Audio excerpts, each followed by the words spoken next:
Hey, wheelchair gunfighter. So, this is part 3 of functional technique building. Previous, we talked about the fundamentals of building a technique, what you want to achieve, the objectives, and in the last video I kind of explained the principles of incapacitation.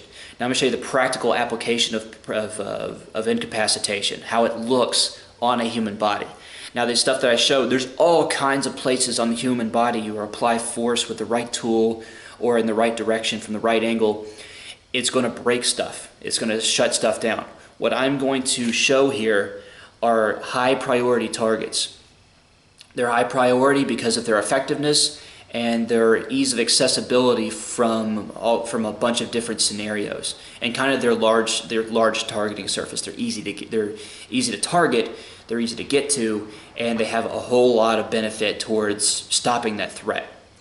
So first we're going to talk about this first section is going to be just about hand-to-hand techniques. All right.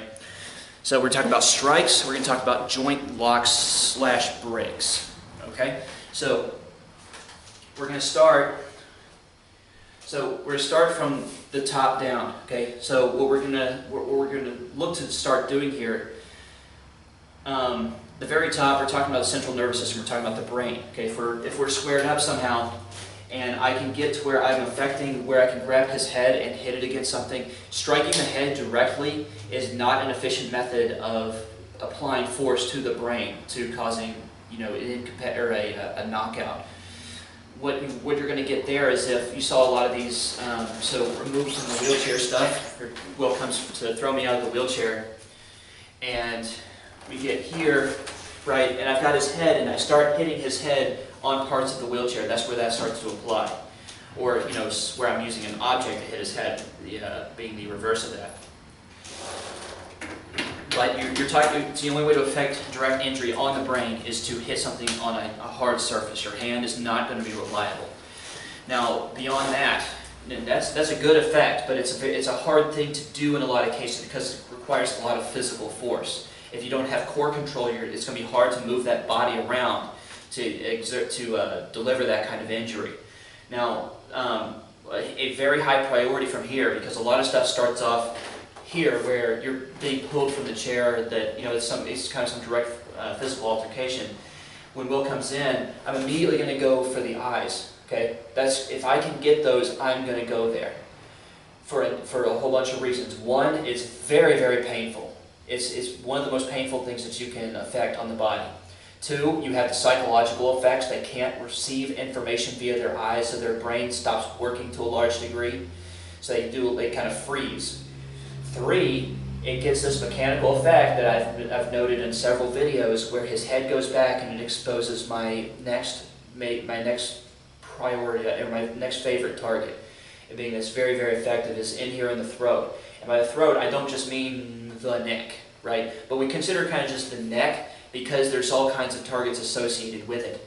You have the cricothyroid process, the thyroid cartilage, right? The Adam's apple. It's easily crushed, and even if lightly damaged, the body's defense mechanism is to swell up to defend itself, and that chokes air. I'm choking his air, less oxygen is getting to his brain, his decision-making process affected, he becomes less of a threat. Further down, the jugular notch, where the muscles in the neck come down into a V, the trachea is exposed right there. Something as simple as sticking a finger and applying pressure is going to apply pressure directly on the trachea. It doesn't take a lot of pressure. Sticking a knife there is a very effective target if your life is in danger. But a solid finger jab, or finger curling your hand into down to your second knuckle and applying pressure in that area is going to be very effective. And you're talking about the thyroid complex or the thyroid cartilage as a general target. If we get tangled up, I can go to his chest, right, and just with an open hand ride my way up. I've seen a lot of stuff related to the throat and how to attack it. I've seen stuff where you're told to use the forearm to jab in. Not really applicable from the wheelchair. If he can keep me at arm's length, right, I can't reach with his forearm. So I understand that for some people, developing your hands into a shape to use as a weapon can be more complicated. However, I need to be able to articulate at my joints to be able to contract and extend for various force applications. just driving my body forward. I mean, yeah, okay, somebody can push my wheelchair, but I'm not driving forward here. So shape your hand into what you need to fit the various parts of the body that you're attacking. So you're thinking about this kind of Y formation with your fingers and your thumb. That will fit right there very effectively. Going to the chest and riding up is going to be a very fast way to develop this and get a very broad target without being really precise. And the sides of the neck are also good targets, so we get kind of these, he comes up for a grab, right?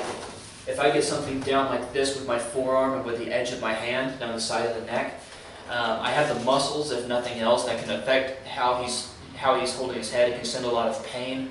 We don't want pain, we want incapacitation. You have all the blood centers that run down this way. You have the carotid artery, you have the jugular. Compressing those makes a kind of unique effect with the heart. The heart kind of, or the body as a whole, the central nervous system reads that the body is suffering a certain kind of damage. You're kind of tricking the body into thinking that extreme high blood pressure suddenly is reaching the brain. So the heart kind of shuts down, your body draws blood away from your brain, your heart automatically pumps slower. Basically, the oxygen leaves your brain in a rapid manner, so you can get a very good effect on the brain and make that, can cause them to not be able to think very clearly. It makes them, affects their consciousness quite a bit. If you get a very deep strike back here near the back, you have the intervertebral artery that runs up the side of the spinal column. It has little rings of bone that go around it, and if you a solid shot there, probably with a tool or something like this, right? A shot like this to the side of the neck. But it could crush one of those bones and get into the artery and cause internal bleeding. But anywhere in here, you can get a really good effect with a solid shot. Mostly from the front. That's what's going to get you the most immediate stuff. So moving away from there, you have the collarbones, and this is really effective again from the front. He's coming in for some kind of grab. It's just right here, right? For any kind of where I'm lifting my arms and bringing them down, I have a nice perpendicular application of force to that horizontal bone, and it doesn't take a lot of force to break it. The benefit here, number one, is very painful. Number two is potentially severing the subclavian artery, which would give me a systemic effect. But also, it's mechanical to the arm on that side. So if it's a knife, and if he's swinging a knife at me, and I attack this while I'm protecting myself at the same time, then I'm at the very least really significantly affecting this arm's ability to continue doing damage, and at best, he won't be able to use it because of how I struck or what I attacked right here with, be it a knife or something heavier. So we're just moving down. I'm not going to keep repeating because I want to fit a lot of stuff into this video. So I'm going to cover the back because a lot of the stuff we get where, okay, so we'll maybe kind of we get kind of tangled up here a little bit, and he's trying to pull me out of the chair and I'm just holding on. If I have the back of the neck, this might just be my only target. Okay, you're talking about stuff like this, you're in a very bad fight anyway. You've got to get what you can get. Now, let's go over here a little bit. Let's go over here. You turn around. All right, so the target here is pretty much in the, you could just say the middle of the neck, but what you're actually attacking is the space between the third and the fourth cervical vertebrae. And the reason for that is it's right here in the middle of the neck. It's where the least support is. It's where the maximum leverage to the center would be applying the maximum force to the vertebrae in general. So you can get a solid breaking effect if you gave a really solid shot, if your life was in danger. The second target here is the seventh cervical vertebrae. And the reason why that's weak, all this stuff in here, the muscles and the ribs and all of this, it comes together on the first thoracic vertebrae. That first thoracic vertebrae is secured in place. The seventh cervical vertebrae by proxy is not secured, or by comparison is not secured at all. So an attack there causes a shearing effect. So it could be a very valid target to affect that central nervous system and shut him down if he's in a determined attack where that's the target that's exposed. You have other stuff. So while we've got this turned around, the top of the shoulder blade, just to the left and the right of the spine, It's a very weak spot where the ribs connect to the spine. A solid elbow shot there if someone's grabbed you around the middle. Maybe if you're on the ground with somebody and you're tied up and that's your only target, that's a good spot. Same thing at the base of the shoulder blade. You have the fifth, where the fifth and sixth ribs connect. There's a lot of leverage on because those are such large ribs. You have a lot of leverage against those ribs to drive them away from the spine, possibly break them. So those are also very good targets. So just think where the shoulder blade begins and ends, those are kind of your targets of opportunity. And of course you have the floating ribs down here by the kidneys. But you're not going to see is the dividends. You're going to see the returns that you would with other targets up higher. Turn around for me. Now from the front, these targets are fairly easy to find, and these are all mostly striking targets. So you go about 1 inch below the nipple, you have the fifth and sixth rib area again maximum leverage on the ribs. Underneath the arm, if we're kind of in this situation, right? You've seen me get in this kind of situation several times. You have the fourth rib, which is right over the lung. It's where the lung is very close to the side of the rib cage. So a solid shot here can affect that pretty effectively.